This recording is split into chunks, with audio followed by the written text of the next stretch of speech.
100% of the time, if you overpay for a property, you're going to be chasing profits. And that's a very difficult thing to do. I think you're right. You buy the property at the right price with a good plan, and you have a fantastic chance of success.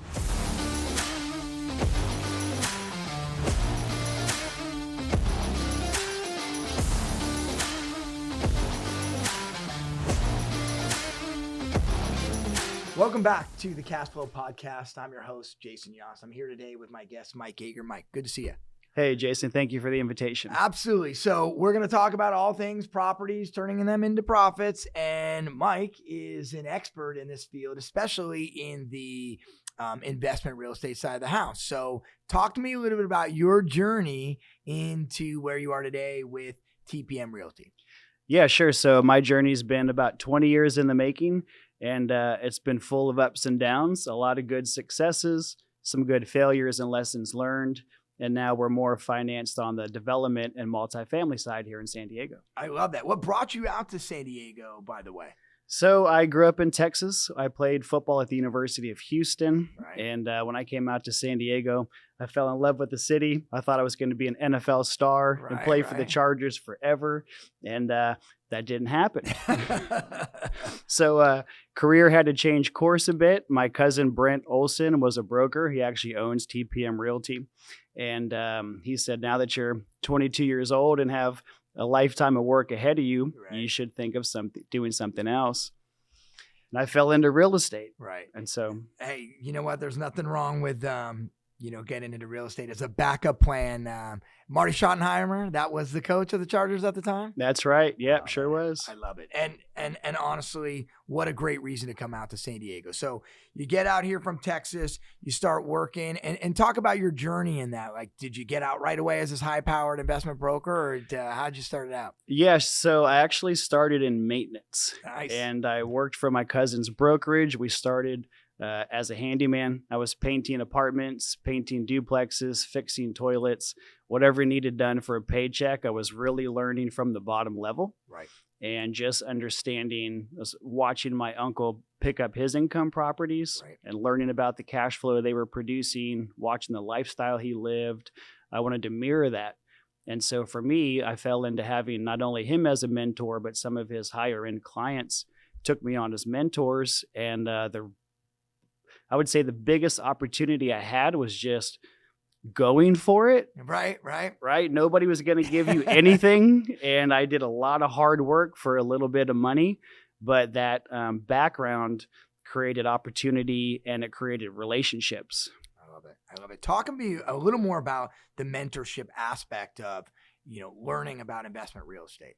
Yeah. So mine was a bit, see what I do it, read all my contracts and put the deals together. Right. And so it was actually, we jumped right in. And once I started getting involved in looking at rehabs, looking at single family flips, looking at duplex flips, we really started in the 1 to 4 unit count range in San Diego. Got it. And it was heavy East County, Spring Valley, Lemon Grove, a little bit of Southeast. That's where we started because the barrier to entry of the cost of the properties weren't so high. And you told me this stat earlier, and I absolutely blew my mind. How many boutique multifamilies are in the San Diego area? There's just under 8,000. 8,000 boutique apartments. Think 8 to 12 type multifamily properties in that area. So they would be between the 8 and 94. Okay, and so 8 to 80 unit type of thing. Yep, and 7,600 plus. Wow. Yeah, and between 8 and 94, between the 5 and the 125. That's amazing. So that pocket of Bankers Hill, Hillcrest, North Park, South Park, City Heights, East San Diego is just flush with 1960s, 1970s multifamily construction. That needs a lot of work. And so how did you get into that specific niche then?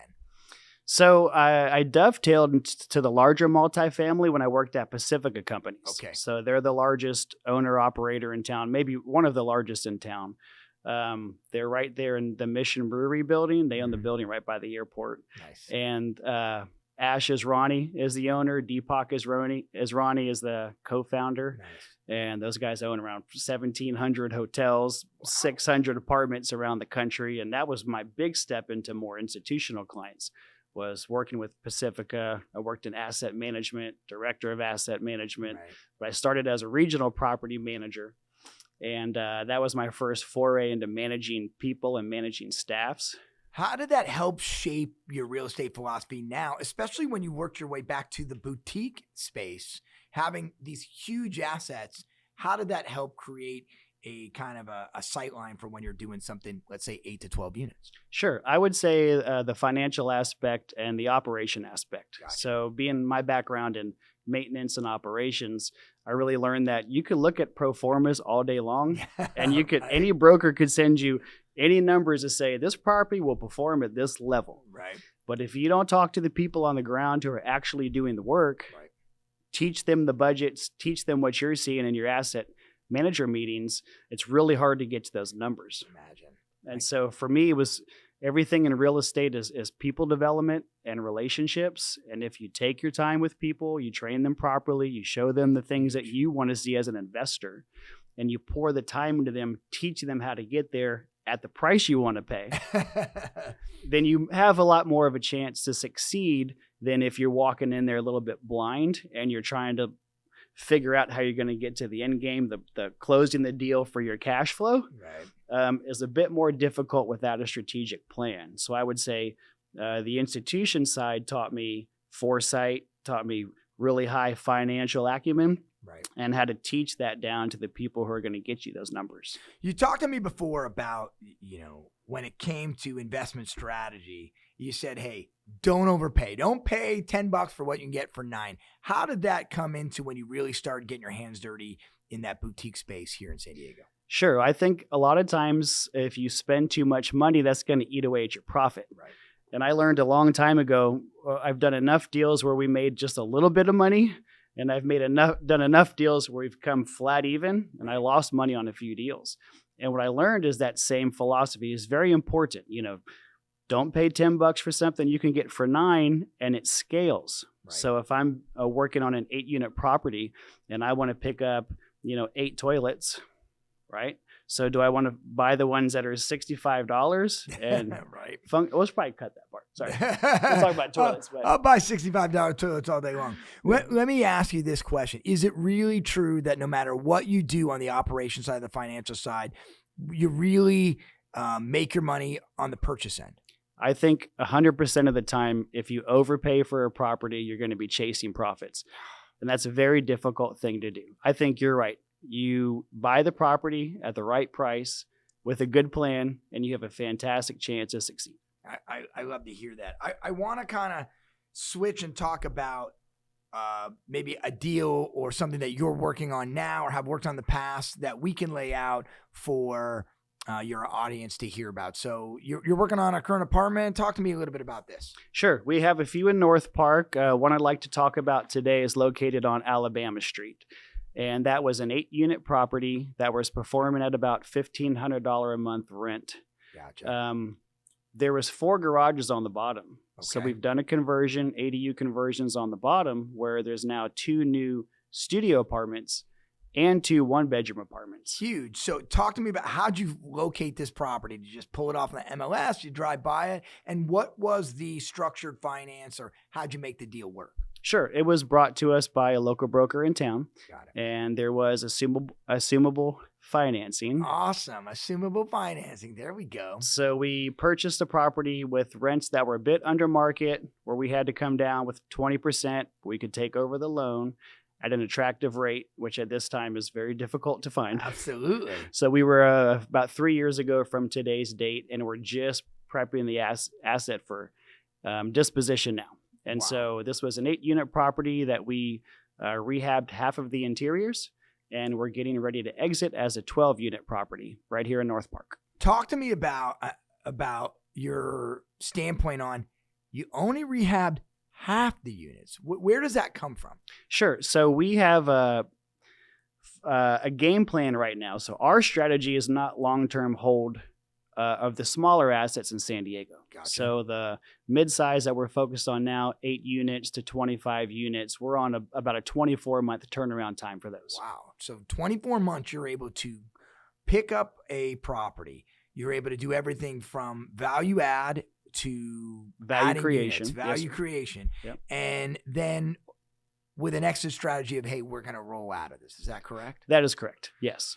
And So, go ahead. no, so the reason we leave a little bit of meat on the bone for the next investor is in this market, particularly San Diego right now, it's very difficult to sell Class A products that are 100% done for the price that you want. And so almost every investor I've talked to has said, is there any meat on the bone left? Can I add any more value to it? And so right now our strategy is we rehab 50% of the interiors to show the increased cash flow. Right. And we will build new ADUs so we get the value creation and the additional units. Mm-hmm. So for example, these 4 garages were renting at $150 a month prior. Right. And now they're renting at $1,650 a month. Amazing. So $1,650 times 4 times 12 Amazing. is a significant increase in cash flow compared to the 4 garages. And what makes the ability to spot out like a garage conversion or extra land to do maybe ADUs, like where does that background come from? You're able to see that. Is it you've worked a lot with the city? You've done these before? How do you get that knowledge? Yeah, that was a tough lesson learned. Which are the best kind, right? So now we've done 136 ADUs in San Diego, completed the projects, turned, sold 7 of them so far. But we started in Spring Valley. So the alpha and beta test were a couple of properties on Kenwood, right off the 94. Right. And it was, Class C 1970s construction that had additional garages in the bottom. Mm-hmm. And it was the same philosophy. Went inside, didn't really do any CapEx on the exteriors, Right. but rehabbed the interiors, showed the increase in rent to the bank, got some construction loan money, built our first ADUs. Right. And once we saw them occupied and sell so quickly, we figured we would take it from Spring Valley to North Park. And that's been it's been very successful for us so far. So what is the biggest challenge in this type of market? Let's say San Diego, the boutique multifamily space. What is the biggest challenge you are facing out there today? I would say permitting process with SDG&E. SDG. That is they're significantly faster than they were a year ago. Right. But I would say a little bit different than Texas, where we've built hundreds of units in Texas, is through your inspection process in San Diego, every department has a different signature that needs signed off on your form. Right. And so we are pretty fast in construction. We have more of an assembly line now where I can run trades behind each other. That makes sense. But sometimes we still have to wait for the city. So Todd, it's getting faster, but if you can make it a bit faster, we would really appreciate that. And I totally love that aspect, because though he may be able to help move along city permits, utilities are a totally different function. And let me guess, SDG says, I love all the panels you have in there. I love everything you got going on. Go ahead, leave them how they are. Yeah, they love it so much. They typically give us $30,000 to $40,000 of change orders or brand new electrical components that are due at every single site now. There's nothing like factoring in, oh, by the way, your utility company is going to drive up your cost on certain things. Yes, sir. Talk to me about, I know you have such a diverse background about, your smaller type projects. I think we talked about like a project you did in Texas. Yes, well, it's 424 units. But the last one we built was Villas at the Rim. You can look it up. It's in San Antonio, and it's a Class A product. It was 424 units on the northwest side. Wow. Just as San Antonio is beginning to accelerate in the multifamily arena. And so if you're not investing in San Diego right now, Texas San Antonio is Austin 10 years ago. Oh, my gosh. And did you always, again, it's such beautiful, big products all the way to our boutique stuff here. Sure. What was your first one like? Did you flip a 100 unit complex right out the gate? Like, what did the first one look like? No.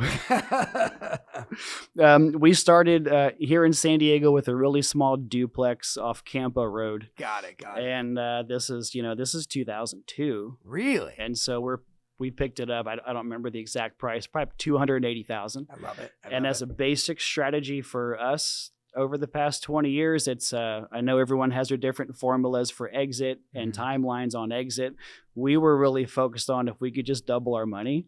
So if we could buy it for $300 and sell it for $600, we were completely ecstatic with that. And is that how that unfolded? Like, was it just at that time about finding the right price property, or do the same kind of, metrics and the same way of approaching a deal today, did it work back in 2002?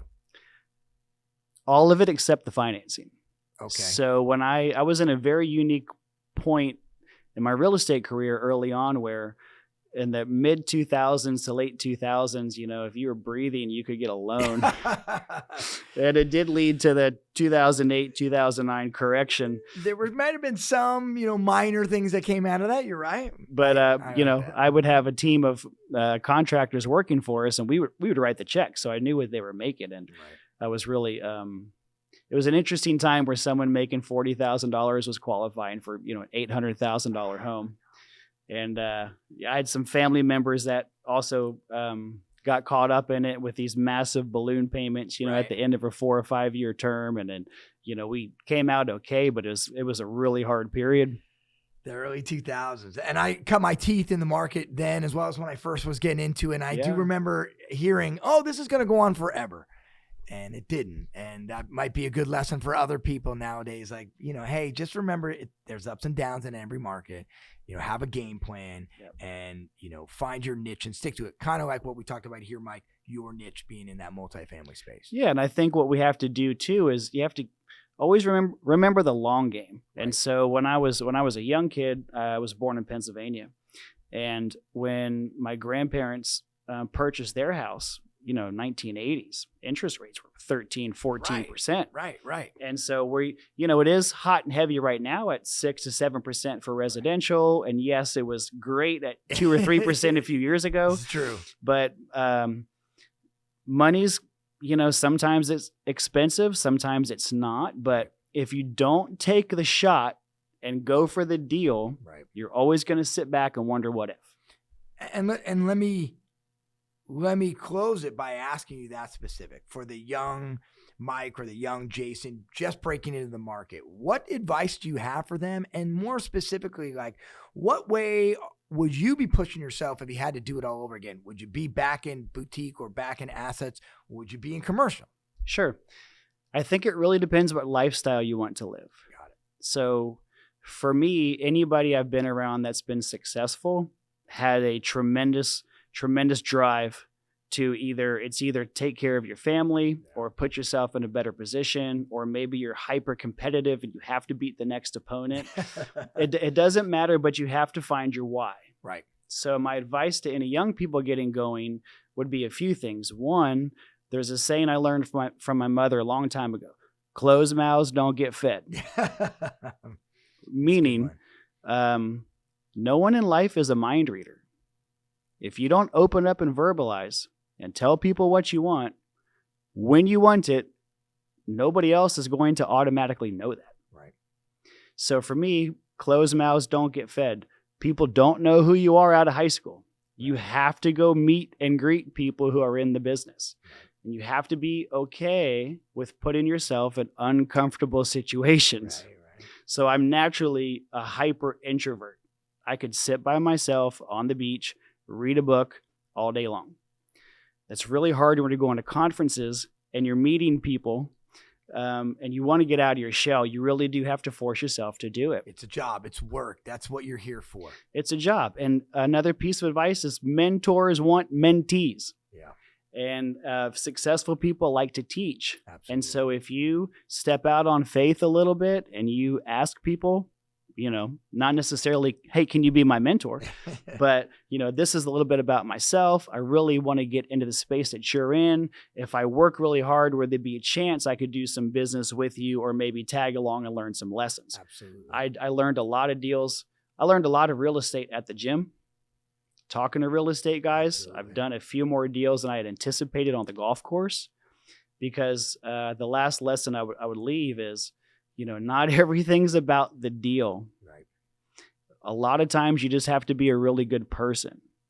Absolutely. And if you're nice to people genuinely and you befriend them, deals will come. Yeah. Because in real estate, when you start getting into the commercial sector, it's all about relationships and trust. Right. Your performance can do a lot, but if people don't trust you, they will not work with you. Absolutely. Reputation and relationships is a huge part of our industry. And even in the single family world where you're selling Tom and Susie's first home. Yep. But in our investment world where we see the same players going after the similar property, you bet what you did with the last guy or the last deal will resonate later on. So absolutely. I love to hear it that way. And would you be in the same space if you had to start over, back 20 years ago after giving up football? Would you be doing boutique or would you be looking at something else? I probably would have bought a bunch more vacant land that I could have and started developing earlier. So my next play solo, and if you want to invest, let me know. But we bought a house out by Temecula, and I had no idea so many people lived out there. So we were driving around Menifee, Hemet, Winchester. Gotcha. And they're building 12,000 homes right now. Up that 15 quarter, there's so much building going on. And I met a couple of homeowners last weekend that live here in San Diego, right, purchased the property because they're in the high fours, and they've already rented it for $1,000 a month cash flow, and they've never lived in the house. Yeah. So KB Homes, Lennar, DR Horton are all building homes right now that you can VA loan to zero down. Love it. But you can do the typical 20% financing, and your mortgage payment's going to be about $2,700. And those homes right now are renting for over $3,500 a month. Cash flow, cash flow, cash flow. So to do it again, I would have bought more dirt. I would have got into development earlier, right, because I think I learned this from Deepak at Pacifica too. He said, God doesn't make any more dirt. Right. Whatever you put on top of the dirt, Michael, will increase the value of the dirt. That's right. That's right. So what I want to get into now is storage units. So maybe on the next podcast, Cashflow podcast, we'll talk storage if I can units. get those going, we'll get cash flow with storage units. I love storage units. First of all, just so everybody knows, storage units, there's no toilets in storage units. And that's a big deal because plumbing, electrical, and residential tenants, they got a lot different laws than what you see in a storage unit. And I don't think you need as many employees either. So we'll leave that one for the next one. Yep. But Mike, thanks so much for coming on here. Again, Mike Yeager from TPM Realty. If I actually want to reach out to him if you do want to invest.